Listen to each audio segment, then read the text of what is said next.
Close your eyes, exhale, feel your body relax, and let go of whatever you're carrying today. Well, I'm letting go of the worry that I wouldn't get my new contacts in time for this class. I got them delivered free from 1-800-CONTACTS. Oh my gosh, they're so fast. And breathe. Oh, sorry. I almost couldn't breathe when I saw the discount they gave me on my first order. Oh, sorry. Namaste. Visit 1-800-CONTACTS.com today to save on your first order. 1-800-CONTACTS. Greg, I'm not making fun of you when I ask you this question. Yeah. As technologically, as we age, as people age, I think very often they get much worse. Sure they do. Learning some of the technological things that are advancements. So I ask you very innocently and curiously, do you know what Waymo is? Have you heard the phrase Waymo? Do you have any idea what I'm talking about? It's when I like something very much and I say, I want way more of that. Isn't that it? I saw that one coming. Did you? Yes, I did. Roy saw it coming a mile away.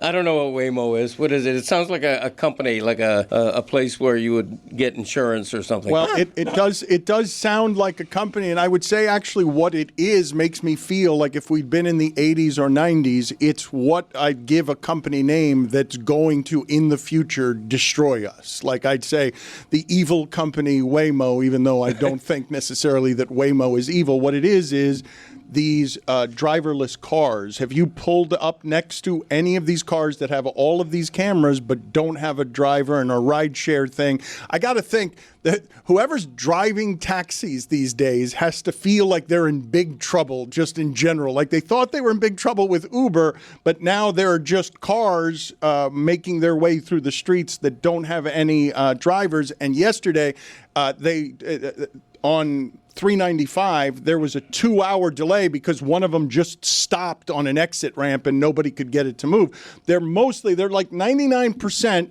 they are all automated, but somewhere there's somebody with a joystick that can get both these things and the little carts that are delivering food that you've seen all over the city. And we're not ready for any of it. Like, it's not quite advanced enough that it doesn't come without great error. And so every once in a while, these things are being like hit by a bright line because they're getting stuck in places they shouldn't get stuck. Yeah, I have seen them in downtown Miami leaving the studio. In fact, I've seen a couple of them. I had no idea. It was near a rooster. Had no idea what they were called. But I'm anti that. Well, they're two different things. Waymo's a driverless car. The other thing is just something that's they're little Delivery carts that service. are delivering food. Yeah, I've seen those too. I'm anti those as well. I don't like it. I'm Right good on. with the little delivery cart, bring me my food. But the Waymo, nah, I'm not. I don't even like if I see it on the road. I'm changing lanes. I get a lane further away from those. Agreed. Ask JuJu about how the little delivery cart did for him yesterday. I saw him tracking it down on foot. Oh, you should have videotaped You were that. chasing one on the street? What were you doing out here? You were out here on Biscayne Boulevard chasing one down the street? Literally, yes. I was disheveled. I didn't have my bun up. I was just searching the streets frantically. I ran into Trysta. I'm like, oh, hey. So did you find it? Like, where was it? It took an hour and a half, bro, for me to get a burger and fries from down the street. It's probably tough. You can't yell, "Hey, over here!" Like it's not gonna know. You're scared of these? The Waymo? Oh, I don't like it. I'm gonna get in a car. There's no driver. I'm just here. I am. Take me to where I'm supposed to go. Car without a driver? I don't like that. All right, we're going to get you to do this tomorrow. We're going to put you in one of them. We're going to put you in one of them and see where it takes you. I want more details on what JuJu was doing, physically chasing it down the street. Where were you out here? Classic us. Guy says he's terrified of something. Put a camera in his face. Do it tomorrow.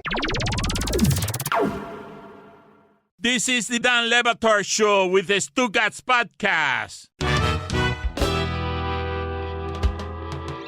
There are a few things here locally that I want to get to that include Inter Miami going to the White House, but not a parade. The Panthers at the trade deadline, I'm assuming they're going to be sellers and there are going to be some popular players who leave. A controversy that surprised me yesterday, people really mad on behalf of Tua and his feelings that the organization did not wish him a happy birthday yesterday. And the University of Miami basketball team being legitimately good. I'm still not used to the University of Miami basketball team being legitimately good. But a local icon, I didn't ask you this, I don't think, when we were going through Zaslow, these South Florida sports broadcasting legends, but Tommy Hutton classifies, correct, as a broadcasting legend locally, and he announced yesterday that this is going to be his last season with the Marlins. And also, the scene of this, to me, was symbolic. Just cold cinder block room with like a few straggling reporters. He is a legend, but he's a rose growing in a sewer because Marlins baseball doesn't produce a lot of legendary things. So here's Tommy Hutton saying this is going to be his final season as a Marlins broadcaster. So I guess I'm supposed to start before I'm asked questions. This has been in the planning for a while, and I just decided, and people have asked me why I've decided to make this my last year. And the best answer I can give is that it's just time. I'm healthy. I feel good. I have an opportunity to make the decision myself, I think is part of it. So look forward to this year. I've had great years here. And again, just because everybody always asks, well, how come you decided to retire at this time? And the answer is, in my mind, it's time. And so that's the answer. Go ahead, ask some questions. They'll be easier. So I've got a number of things to say here. I do believe that he gets the rare qualification of being a legend, even though he might be the most critical broadcaster that there's been in a home market that I can think of. Mike Inglis would get really mad during the radio broadcast, but I think that, Tommy Hutton's the only one locally who went away for a while because he was so critical that ownership didn't want it, and then they brought him back because he's beloved, because he's honest. Mike was the best. I remember on those broadcasts, I'd be sitting right next to Mike. They're going to a timeout. Like, Clippers on a big run here. Heat are in big trouble. Heat lead by 11. Minute and a half to go. It's like, what? They're up 11. There's a minute left. Great American. Oh, man, he was the best. Who is the most critical sports broadcaster we have ever had down here? Is it Inglis? Is it Hutton? Who else would you go with? Inglis. Yeah. Inglis was very critical of the team when, they needed the criticism, and certainly very critical of the referees, I don't know. Tommy, I don't think Tommy was ever overly critical. Like, I would say Mike was overly critical sometimes. I don't think Tommy was overly critical. Tommy is the only one that ended up losing his job over the criticisms, and that may have more to do with the sensitivities of Jeffrey Loria. But those two stick out. They're to a tier of themselves, and then there's everybody else. So who do you put in the everyone else, Greg? If I tell you got to choose 5 all time, your history in the market, you're somebody who has covered the market since the 70s. So you have sports broadcasters for, how old is he? How old is Tommy Hutton? He's turning 80 in April. Is he that old? Yeah. Wow, I thought he was younger than me. He looks younger than you. Okay. Doesn't everyone? No, he does. Like, we should put on the screen them next to each other and just ask the question, who looks older, Tommy Hutton? I think that's surprising to learn that he is 80 years old is a bit surprising there. I've said this before. The baseball schedule, the travel schedule, is an insanity. I would not want to be doing it if I was 80 years old. A fellow Ramirez would be in this category of local legend, and he was doing it into his 90s, and it seemed like an insanity to be traveling that way. Tommy Hutton did stop traveling, I believe, a couple seasons ago. He's been doing mainly home games for a couple seasons, but we're definitely going to miss him. And I know he's had a huge drive to the games, too. I think he lives in West Palm, and he drives down now to Little Havana. Yeah, I knew he lived in Palm Beach County. I wasn't sure where. I would put T. Hut at the top of the list only because it cost him his job. Oh, we're doing GOAT of South Florida broadcasters? I'm in on this. No. I think he's doing most critical. I think anybody who says something that gets him fired from his job. I'm also into that one. On the top. Hey, you should be into that one, too. No, I'm not going to do the sponsored read for most critical broadcaster. I'm ready to pounce. Let's do the sponsored read for best sports broadcaster in the history of South Florida. Ooh. Okay, so you're including play-by-play guys. I'm just saying broadcasters, any broadcasters. So yes, you are. I'll say Hank Goldberg. You put yourself on that list or no? Ooh. Us? I thought we were doing game broadcasts, but we are broadcasters. I'm not counting us. Joe Rose Really? has been pretty critical of the team the last few years. He's been pretty Big critical dog. for a He is critical. someone on the broadcast. Now that you mention that, yeah, Eric you're Reed's right. my GOAT. If we're doing local broadcasters, give me Eric Reed, Miami Heat. Eric Reed of the Miami Heat. Khalil Ware with the rebound. He's now 17th on the all-time list of Heat rebounders per minute. He's averaging almost 0.68 rebounds per minute. Khalil Ware. I like to nominate the Round Dog, Roundberg. That is does that That's a qualify? nominee. I don't believe that is a nominee. It's Just by JuJu definition is a nominee. Look, I just said greatest in South Florida history. I like Brett Romberg. That's my guy. You know what, JuJu? I'm sorry to do this to you, but no! Minor penalty, 2 minutes. Fork came out of your mouth. Just like to tell everyone, it's an honor to be nominated. That's a good one. That is a good one. Zagak. Oh, Zagak is one. It's a good one. Yes. Zagak has to be in the list too. Before I knew that we were expanding it to all types of broadcasters, I put together my top 5 personal favorite color commentators. In the history of the South Florida market. Number 5. Wasn't that long that he was doing Inter Miami games, but he's the GOAT when it comes to soccer color commentary, Ray Hudson. Yes. Rocky Ray. Number 4, I put Tommy Hutton. Number 3, I put Randy Moeller. Number 2, I put the Mad Dog, Jim Mandich. And number 1, my all-time favorite local color commentator, and quite possibly my favorite hoops color commentator of all time, Dr. Jack Ramsey. He got it right. Thunder! That's right. On the undisputed number 1 color analyst in the history of our market is Dr. This GOAT conversation is presented by Frank's Red Hot. Make every dish the greatest. Eat the GOAT. I am stunned that Tommy Hutton is 80 years old. He does not look 80 years old. I'm thinking that a lot of people looking at this are saying there's no way that human being is 80 years old. But as we were celebrating him, Chris Cody did something that I believe was both cruel and also something Chris Cody notices because these sensitivities are something that he has. Chris Cody, in my ear, took out one of the reporters who could not have liked the angle that he was featured in while sitting next to or standing next to Tommy Hutton. Chris Cody was making fun of... It's just, I'm not making fun of any person, more just the shirt and the angle of the stomach. I can relate to this. I feel bad already. We've gone too far. It was supposed to be a private show just for you. But yes, that's not a great angle there. Hey, that's my colleague there.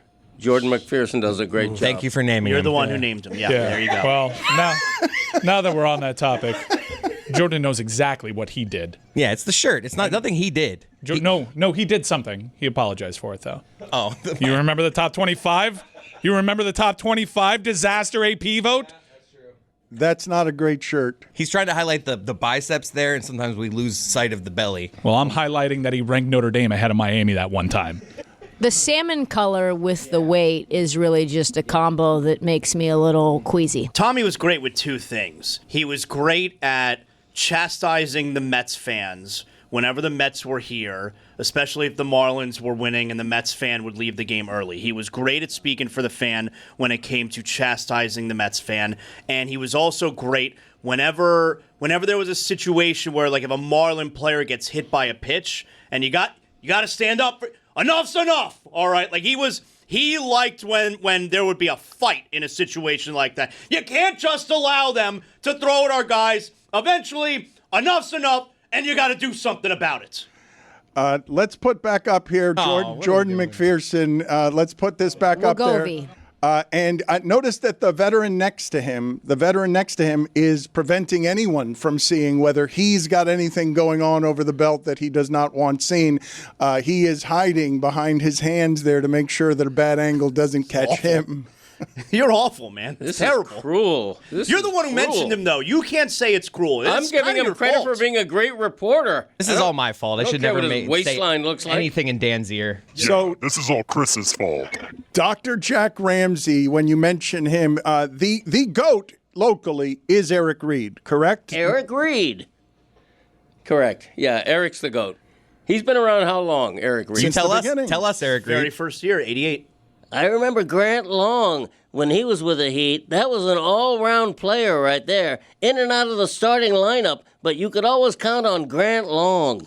You know, Eric Reed's first year, he was the color analyst for the Heat, not play-by-play. Really? I That's can't right. picture him as a color He was analyst. the color What would that analyst. sound like? I'm so Eric Reed as a color analyst just doesn't make any sense at all. That's not what I wanted. That's all right, Chris. I think we've expired what your dad has in this particular bucket. His Eric Reed has also gotten worse with age. Like it's less nasally. It's not quite as good as it used to be.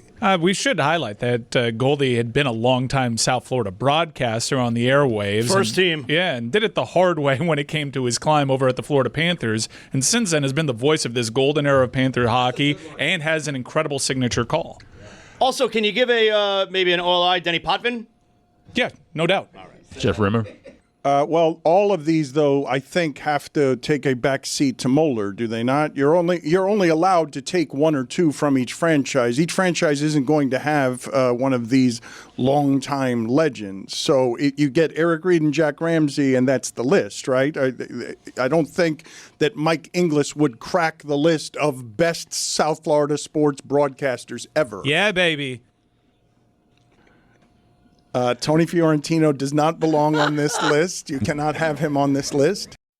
Folks, listen up. Quick break in the action. Are you counting down the days until payday? Instacash from Moneyline can help you access up to $500 of your hard-earned pay early. There's no interest, no credit check, and no monthly fees. So you can manage those in-between expenses with less stress. Download the Moneyline app and link your qualifying bank account to see what you qualify for. Moneyline. Make money easy.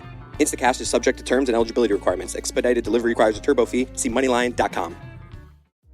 People always talk about New Year's resolutions, eat better, work out more, etc., etc. We might still be early in 2026, but I'm sure most of you have already broken your resolutions. Me, I'm still going. My resolutions are simple. Be comfortable, especially at the rink. If you know me, you know that hockey isn't just something I watch, it's something I live. Late nights, cold arenas, long playoff runs, you're on your feet a lot. And if your socks aren't right, you feel it badly. That's why I've been rocking Bombas sports socks. They're cushioned exactly where you need it. Sweat wicking, supportive. Basically built for movement. Whether I'm at the game, skating a little myself, or pacing around during overtime like I somehow affect the outcome, they keep me locked in and comfortable. And when I finally get home to break down everything that happened on the ice, Bombas has the everyday stuff too. Slippers, tees, underwear, all ridiculously soft. It's the kind of comfort you don't think about, because you don't have to. Head to bombas.com/Dan and use code DAN for 20% off your first purchase. That's BOMBAS.com/DAN. Code DAN. Hey, it's Mike Ryan, and I want to talk to you about the random midweek hang that you have with your friends. Maybe it's an NBA game. You get a text, hey, come over, you want to watch the game? And maybe you're like, I don't know. I kind of just wanted to stay home. And then you think about it. After your buddy hits you up, and you know just the thing that'll make that regular hang, that regular midweek hang around the basketball game into a special time, into a Miller time. That's right, this happened to me just last week. I grabbed a 6-pack of Miller Lite, said I was on my way, and next thing you know, we're arguing about rotations like we're on the coaching staff, yelling about a missed call, and the game's coming down to the final possession. It was one of those nights that you look around, you take a sip, and you think, yeah, this was the right call. And my friendship's stronger for it. Cheers to legendary moments with Miller Lite. Great taste, 96 calories. Go to MillerLite.com/Dan to find delivery options near you. Or you can pick up some Miller Lite pretty much anywhere they sell beer. It's Miller time. Celebrate responsibly. Miller Brewing Company, Milwaukee, Wisconsin. 96 calories and 3.2 carbs per 12 ounces. Dan Batard. You don't remember the idea for I a was home probably run like, call? that kind of thing. Something. Okay, no. The home run call was that kind of swing, that kind of thing. Stugotz. Oh. It's a good call. Thank you. And plus, it doesn't matter who's hitting it. Like, you're not tailoring it to a particular Correct. name. All that jazz. You don't got to do that. You just Right. Oh, that would be a great call. That kind of swing, that kind of thing. This is the Dan Batard Show with the Stugotz. I'd like to nominate a two-time champion. Do two-time champions belong on this list or not? Because I know one in my own personal record book. Jonathan Zaslow, man. Thank you, JuJu. Thank you for recognizing. Were you waiting? Thank He you. was raising his fist before you even said his name, this guy. Because I knew. Unbelievable. How about a little love for Rick Weaver? The original GOAT, the play-by-play man of the Miami Dolphins when they were winning Super Bowls back in the 19th century. Rick Weaver, who had such an ego, he had a vanity plate on his car that said The Voice. I mean, you know the 19th century is the 1800s, though, right? Yeah, I do. Yeah, but when you put that detail in, when you put the detail he just gave us, somebody in the 1970s was driving around with a license plate that said he was the voice, and you could pull up, and cars had drivers back then. Yes, they did. You could pull up next to Rick Weaver, and the voice would be right there. You are the only one around here old enough to remember. None of you remember Never Rick heard that Weaver, name before. right? Roy, do you even remember Rick Weaver? No, sir. What? Really? Wow. I mean, The Voice. If Roy doesn't remember. He would have been done. He would have been finished in about the 80s, right? He would have been out of a job in the 80s. Right. What do we do with PAs?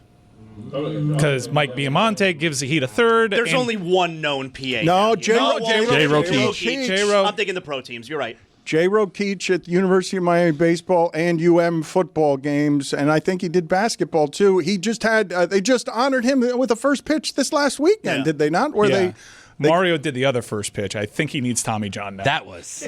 He was throwing gas in the pen. He does everything the same way. He definitely went out to a field and threw before that. He had to. From the mound? Just, I didn't. Yeah, I think he was up there. Of course he was. Did I ever tell the story of when I sat behind Jim Harbaugh at a Yankee game?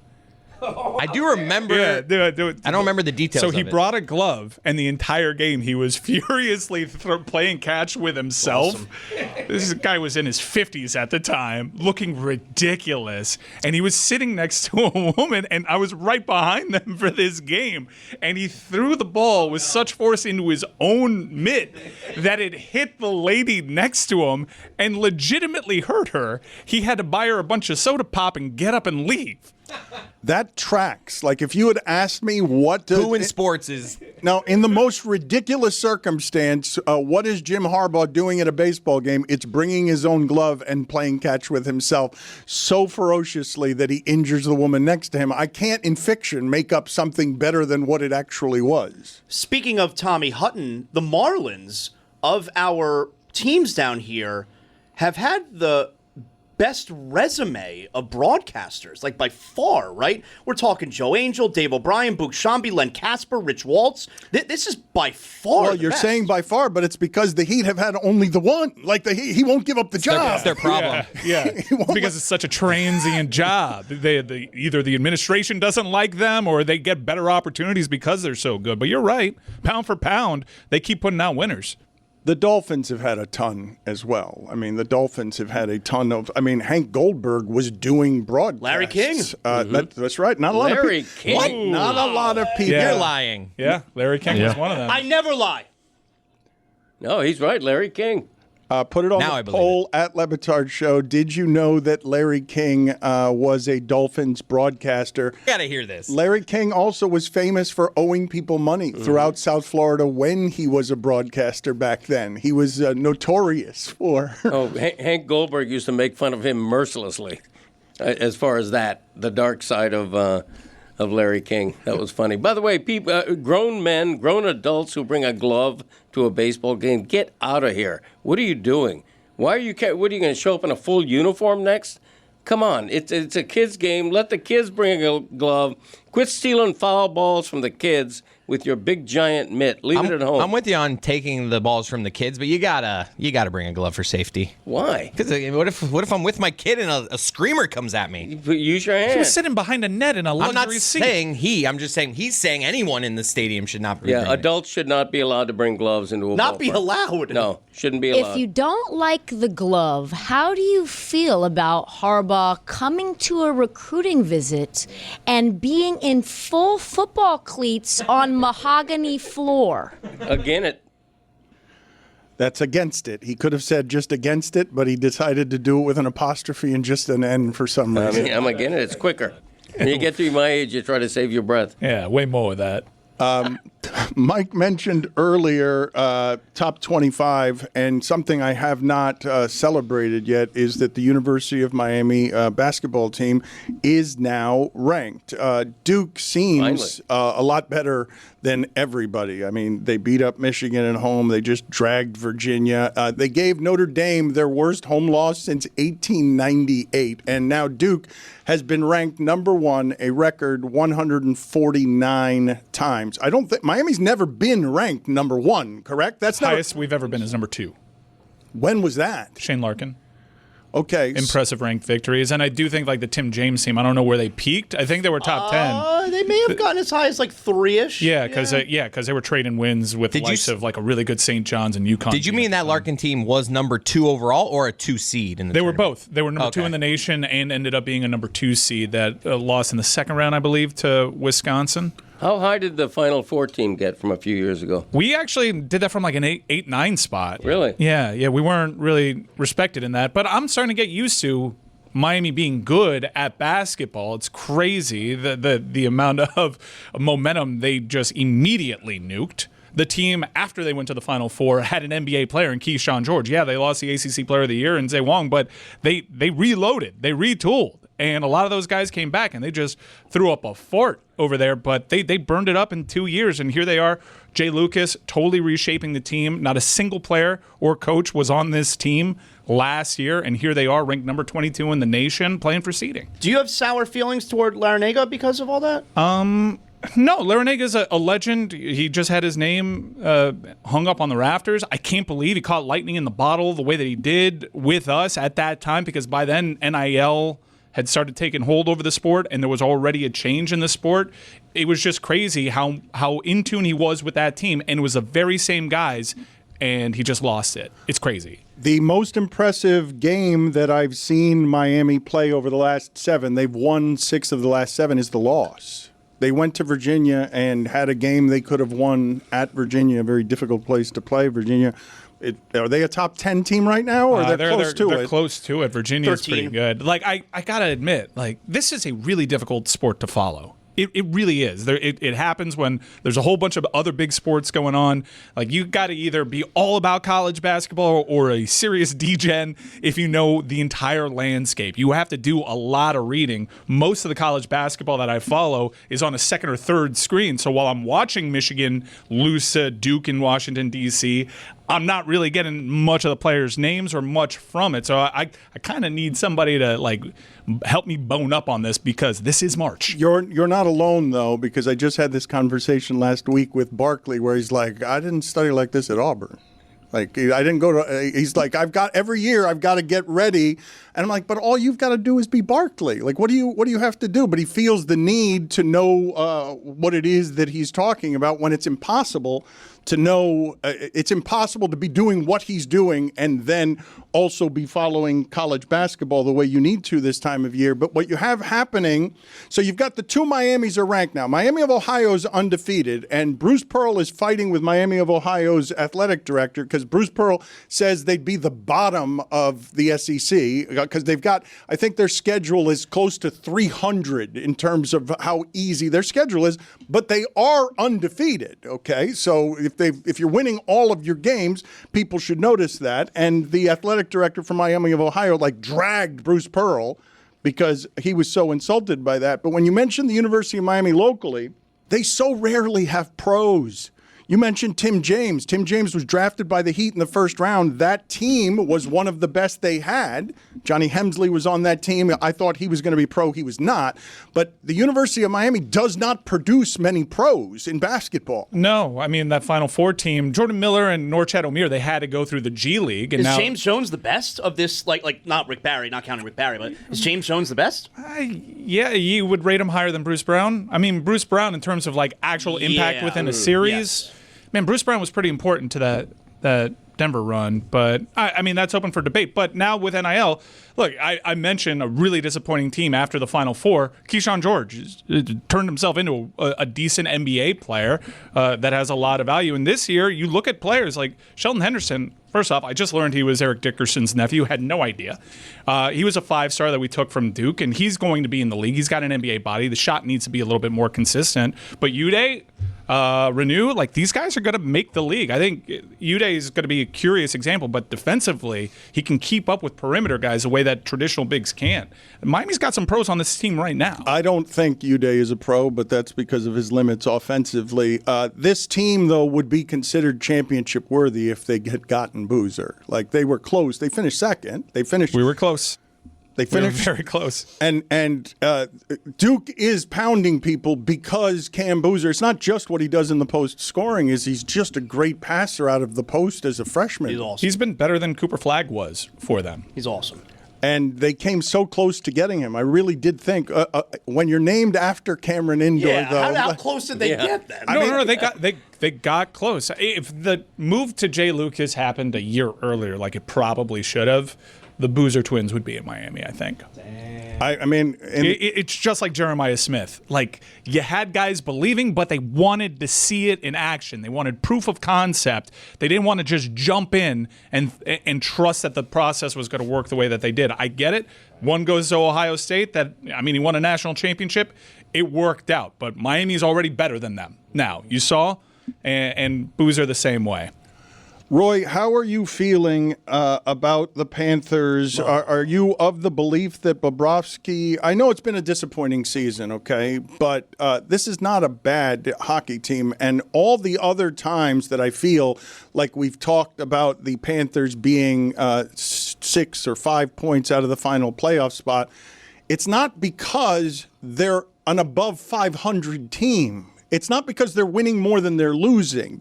The strength of the playoff teams in hockey make it so that a two-time defending champion can't, I know you guys are frustrated with what this season has been, but under the circumstances, this has been a really good season for this team. And if you'd told me with those injuries, this is where they'd keep things, I would have had some optimism. The problem is that there are just too many good teams above them. Well, if they were in the Western Conference, they would be a playoff team. Yeah. That's how good the East is this season. Give me that Knights division. The only thing I disagree with you on, Dan, is that Bob has just been so bad this year. I don't think. I think even with the injuries, I thought this season was going to go better, and by a pretty decent margin. I'm really disappointed by how far Bob has fallen off. A lot of injuries, man. No, I get it, but Bob has nothing to do with that. This is just a guy that might be losing it. Dan Le Batard. He has been great. He's made great hires. I said all. We've said all. He said all that. We've said all that. Everyone has said everything. First I heard any of this, Greg. Everything you're saying, it's all been said. It's all been said. Okay, you got to understand one thing. Stugotz. Me maximum. That's Until right. I say it, it hasn't been said. Boom. Okay, understand that. You're the mayor. Until I say it, it hasn't been said. Me maximum. This is the Dan Le Batard Show with the Stugotz.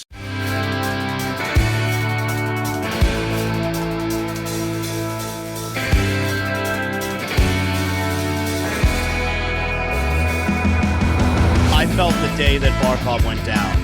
I know everybody talked about the depth this team has, and granted, we lost that all throughout the season because everyone continues to get hurt. But I thought the moment that Barkov went down, it was going to be difficult to make the playoffs. And yeah, Friday is going to be super interesting now because this is a really well-run team. And a well-run team is going to understand there are going to be some difficult but necessary decisions to make before Friday, which means that you probably have some guys, maybe our fourth-line guys, who could be super useful for a team that wants to make a push and get some depth. And I think there's going to be some names that we like that are going to wind up being traded on Friday. I know Bobrovsky is the juicy name that's being thrown around, but here's the thing, all right? There's no real reason for the Panther fans to want them to move Bobrovsky. He's in the last year of the contract. It's not okay, we're going to get off the money. And I don't know why a Stanley Cup contender would trade for Bobrovsky, when he's having literally the worst year of his career. Yeah, really bad. So I don't know that Bobrovsky's going to be moved. And I hope for sentimental purposes that he's not moved because I'd like the Panthers to be the last team he ever plays for. I actually think the Panthers have had a better than expected season given. And Barkov, his stature in this market has grown in his absence. Barkov was so valuable to that team, and then they missed Tkachuk for 2/3 of the season, and then he takes a while to get back in form. Those are arguably their two best players, and you just can't abide those losses. I think that to be above 500 in that conference, I think it's been a good job by Maurice, and not only the depth. I'm not an expert on fourth lines, but I can tell you last year they had a fourth line that was better than this year's. Bobby. Roy, what do you think is going to happen here? You think a good organization gets rid of popular players? Yeah, the entire season just based off of long-term injured reserve and having to get that money back on the cap. I thought they were going to make a move way before the deadline.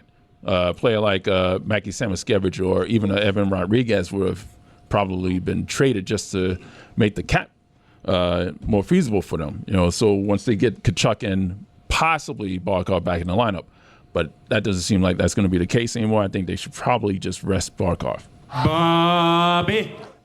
Are you guys going to be hurt by any of the trades that they made? Are you going to be emotionally wounded by anything that happens this week? You win a championship in the market, and guys like A.J. Greer all of a sudden become beloved. We saw this with Ryan Lomberg, where you would look in the stands, and it was disproportionate, like how many Lomberg 94 jerseys would be in the crowd. I still see them. I was there the other night. Yeah, when you consider his actual impact there. But a guy like Evan Rodriguez. I'm going to be sad when they move Rodriguez, and I think they will move Rodriguez. These are two-time champion. He can help someone. Winning players. Yeah, and that's exactly like the prototypical deadline deal that a team is looking to get over the hump. Let's bring in a veteran that we can plug and play in any line. Like, he'd make a lot of sense. And he was one of the names identified before they came up with this solution to put Chucky on the long-term injury list that he probably had to get away from. Is there anyone else? Let's say Bobrovsky doesn't get moved. I don't think he's going to. I don't think there's anyone else. Maybe Mackey? Mackey would disappoint me because that doesn't help money-wise. He's a young player not getting paid. I mean, just they don't want to pay him, and let's get a little something for him. I'm not going to be upset if they move Mackey. Whatever. Yeah, I don't think Mackey comes back because of the cap situation. Erod will be tough. Erod will be tough to lose. Get me the sound of Charles Barkley trying to say Bobrovsky as Charles Barkley has gone into hibernation to try and learn a little more about college basketball quickly. We do have a college basketball expert with us here in Trysta. Perhaps she could get us up to speed, because we are going to do that live stream where we combine both Selection Sunday and also the Oscars, correct? We're going to do both of those things. Are Adnan Virk and Sampson coming down here in tuxedos to help us do both the Oscars and Selection Sunday? Because I need some help here in terms of getting caught up to what it is that's been happening in college basketball this season. Efforting and hopeful. Efforting. I like that word, efforting. Mm-hmm. It's what I say when Dan says something on the air that he probably shouldn't have. Got it. 5 storylines. Dan's already taken a couple of them, but we'll just do them again. Classic Dan. Yeah, just pre-show, making it to post-show or in the show. I didn't hear any of that. That's a lie. Did you hear my very obvious and unsubtle? Man, I wish I could have a refresher. I know, it was tough. It was a tough one. It's but then okay. we started talking Erod. Yeah, I know. It was a hard pivot into hockey. I was like, I guess it's just dead, all this work that I Man, can did. anybody help me with some headlines? I know, and you never do that either. You're an expert on all things. Number 1, Duke, number 1 overall seed for the second year in a row. Blue Devils have the Naismith Player of the Year runaway favorite for the second year in a row. Freshman for a second year in a row. We can go on that headline. Miami, Ohio is the one that you stole. They are undefeated. Former Auburn head coach Bruce Pearl doesn't think that they should make the tournament at all. But his son coaches his former team, and they are on the bubble, so I don't know what we should make of that. Mike said he's all in on the top 4 teams. Everyone is talking about Duke, Michigan, Arizona, and Florida, who obviously won the tournament last year. But I actually think that there is a team that's better than they were when they won the tournament a few years ago in UConn. I can give you the reasons why. The player who may go number 1 in the draft may not actually get out of the first round in BYU because of a key reason, AJ DeBansa. And there are 33 Division I freshmen averaging at least 15 points, which is on pace to be the most in Division I history. Why do you like UConn more than Florida? I love the way Florida plays. I love their speed. The pace that they play at is something that I enjoy watching. Why do you like UConn more than Florida? Well, first of all, do we see the way that UConn got screwed against Florida last year when they were not as talented as they are even this year? Like, they probably should have beat Florida. Remember, I can say the F word on the show, yes or no? Remember Dan Hurley was like, we got right? Like, we got abs, and he lost his goddamn mind. No. We got Chris, that is terrible executive producing Sometimes judgment. you need them in bunches. You can't Say just it have one. again is what you decided to Listen, do. you That don't was have your to tell me twice. Your contribution to judgment and leadership on this show is to say it again. I agree. It was bad judgment because it kind of stepped over it, and we need it clean for the club. Go ahead a third time. We got Yeah, that's better. Oh, whoa. Mike, you got to go. Minor penalty. Oh, 2 me? minutes. But now you can use it in the club. Personal and foul. Wow. What a shit contribution from you. I thought it was great. Anyway, UConn is better offensively than they were in 22-23. Slightly below structurally than the team that was just an absolute monster. Better pick and roll offense, better decision making. The guards are able to deal with centers that end up dropping in coverage. This team is just an absolute monster, I think, in a bunch of different ways. And I think that they will surprise people. So in terms of a team that is not lumped in with that traditional four, you're going UConn. What do you do with Houston? I think the problem with Houston is that they continuously have the same formula year after year, which is defense first. And I love Calvin Sampson, but I just think they get so stuck in the mud offensively. And we saw that in the tournament last year. We've seen it in multiple other years. They keep trying to get more potent offensively, but I just don't think Calvin wants to play that way. So I think they're a sneaky team. I do want to ask you guys, though, about this. Arizona, they are considered soft. And Tommy Lloyd went on yesterday and say, hey, just because we're on the West Coast doesn't mean we're soft. Do you think that the West Coast is fairly considered soft as someone who's from Portland? They dragged Houston. Arizona dragged Houston. That was like the talent disparity in that game. Everybody keeps talking to me about Houston, and Arizona seemed to me to be a good deal better than Arizona. But when you talk about the softness of the West Coast and you talk about angry coaches like Hurley, it makes me think of Mick Cronin. We've got some new Mick Cronin sound. Ooh. Mick Cronin is always agitated. He's always filled with people at UCLA are pretty done with him representing the school this way. You got to win more than this if you're going to behave this way always with reporters. Listen to what Mick Cronin had to do, what he did to a reporter who asked him about teams traveling out west as opposed to UCLA traveling somewhere else. So much has been made about you guys going east. You just came back from a prolonged East Coast trip. I'm wondering, have you seen anything from the teams that have to come out here and stay out here? Is there any kind of balance with that in terms of the wear and tear and just what you've seen on the court? Wear and tear on them? Yeah. Is that a joke? Please tell me that's a joke. Is it even comparable, is essentially what I'm trying to say. Have you ever looked at the NBA stats and what the gamblers and all those people do on West versus East? Talk to Eric Musselman, ask him that question, who coached in the NBA. Good luck, West going East. We have to go back 4 times. The Big Ten teams get to come to Los Angeles where it's 70 degrees 1 time a year. They don't even have to switch hotels. We're 12 miles apart. Are you kidding me? Please tell me you're kidding me. Is this a plan? Is this a planted question? I mean, you cannot be serious with that. And meanwhile, we've seen the Eiffel Tower, or we've seen the Statue of Liberty twice in the last 3 weeks while we were landing. You can't possibly stop. I'm going to eat, man. You can't. I mean, he's asked me to feel sorry because Iowa had to come to LA for a few days. You can't be serious. You know how much people vacation here? Trust me. I got a lot of friends. I have to tell them, no, I'm focused. Everybody from back at Cincinnati wants to come out here all the time. I have to ration them out. Okay? Nobody wants to be back there. How's the weather in Iowa City? Come on. You got comedians in the mix.